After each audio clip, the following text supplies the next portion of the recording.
ஹாலில் ஒரு பேய் இருக்கிறது, படுக்கைக்கு அடியில் ஒரு பேய் இருக்கிறது. இப்போது அது சுவர்கள் வழியாக வருகிறது. இப்போது அது படிக்கட்டுகளில் இறங்குகிறது. பின்னர் வீட்டில் அலறுகிறது. அவன் இதயத்தின் துடிப்பை கேளுங்கள் காற்றில்.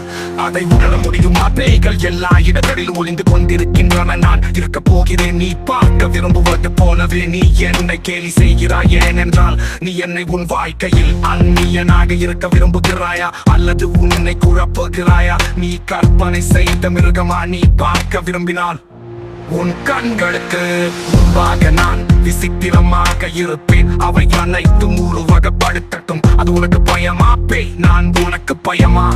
ஓ பையன், உனக்கு பயமா பேய்? உனக்கு பயமா பேய்? உனக்கு பயமா? உனக்கு பயமா? அந்நியன் உனக்கு தெரியுமா? அது உனக்கு பயமா பேய்? உனக்கு பயமா?